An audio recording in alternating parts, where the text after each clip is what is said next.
Mae'r pencampwraethau'n parhau fan hyn ynghylch y Defaid, a ni nawr yn adran mwyaf niferus y ffair, sef adran y Brydiau Mynydd Cymreig. Carel a Tom, chi'n ffyddlon i'r carn, chi ma tan y nodyn ola fi. Carel, y Brydiau Mynydd Cymreig yma, rhaid ni'n gweld yn pori ar ein mynyddau ni mwy na dim, ynddo fe? A mae yna beiriau yma o bob lliw a llun. Yn sicr, maen nhw'n boblogaidd iawn, fel ti'n gweud, maen nhw'n pori ar y mynyddau ni, a maen nhw'n bwysig iawn o fewn ein diwydiant ni, a mae dosbarthu enfawr o'n blaen yn ni fan hyn, a mae rhai gweud mae'r safon yn uchel o bob lliw a llun mewn ffordd o brydiau gwahanol.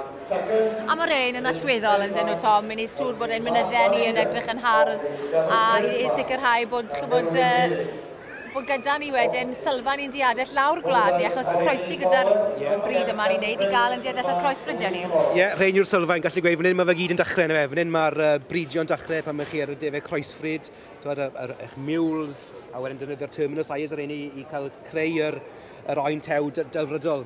A mae rai gweud, mae rhain yn edrych yn wych. A ni'n gweithio Carel fyna nawr, waw, mae'r talabont yn ysgwa, maen nhw'n cael troi mas yn arbennig. A hefyd y rai par oen torddi gyda Joseph fyna.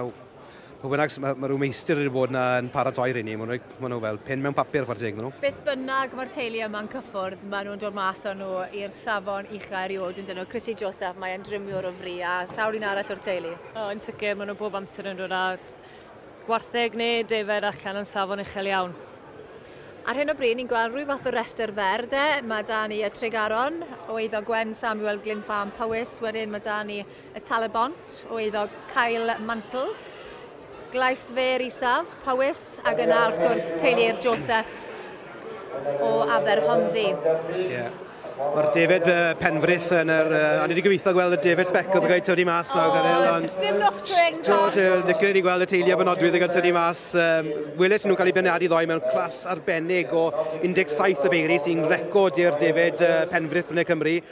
Ond dim dwrnod nhw i heddi, ond mae fe'n fraint, wel, mae'n clod nhw bod nhw ma yn y restr fer yma. A ni'n gweld Adam Henson hefyd yn y cylch ar hyn o bryd yn cael sgwrs gyda'r beirniad Rob Adams o Forganog. A mae ei weld y fath mae'n cael amser da fan yn y cylch. Yri, lle mae'n cael bach o wersi ar sydd wedi pigo i rwy'n gorau yng Nghymru, Fi'n siŵr allai Rob ddangos un peth ddoedd yma, fi'n siŵr. Ond mae fe hunan Adam Henson yn deall tipyn, dwi'n siŵr am ei anifeiliaid. A mae wedi gwneud tipyn i'r diwydiant hefyd. Odi, mae fe'n gyson ar ei raglenni fe yn rhoi gwybodaeth i'r cyhoedd. A dyna beth ni angen wneud i gwahodd cyhoedd mewn i beth ni'n wneud. Ni'n cael gweld beth ni'n wneud. Mae ni stori dda i werthu fe. Mae ni'n falch ohono pobl fel Adam sydd yn rhoi stori yna mas i'r cyhoedd ar y teledu. Ti Carel, chi'n ffermio ar mynydd hefyd, bwyslyn y fan fach fyna.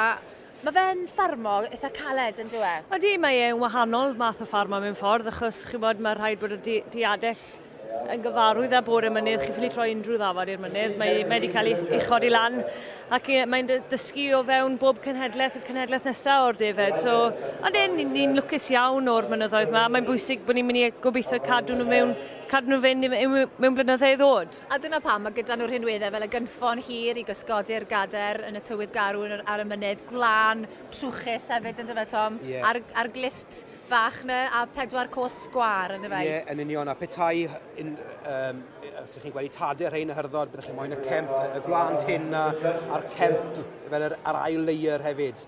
A beth dwi wastad yn gweld efo'r Defaid Mynydd yma, beth sylwch chi? Os ydych chi'n gweld, os ydych chi'n mynd i siow a gweld y rhestr oen, os welwch chi cot dda, y cot i sychu'n gyntaf sy'n wastad yn cot dda ar dafod mynydd. Wel, yn amlwg, mae'n well i'r ddafod yn dweud. Da iawn.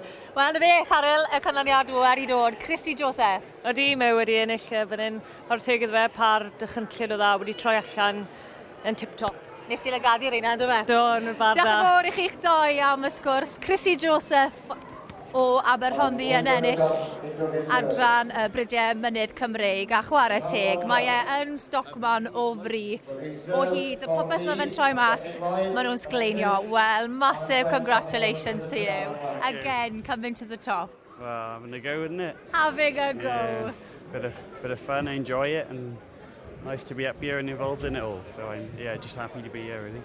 You must spend hours with your sheep because they're always looking tip-top and they're always stylish in the ring as well. A bit of time and effort, isn't it? But I don't mind doing it, so it's easy. They're easy to work with and I enjoy it. So. And the markings that these tordis have got, they're quite unique, aren't they? Yeah, very unique. Yeah, they've got a lot of different markings and bits to try and breed correctly and get correct. So it's a bit of a challenge, but we enjoy a challenge. So. And your helper, Neil Dillon, you've had a good show as well. Yeah, very pleased, thank you. Yeah. 14 pairs in total and a few cards. A few cards, yes, so very pleased indeed. And the best show in the world. Yes, definitely. Thank you. Da iawn.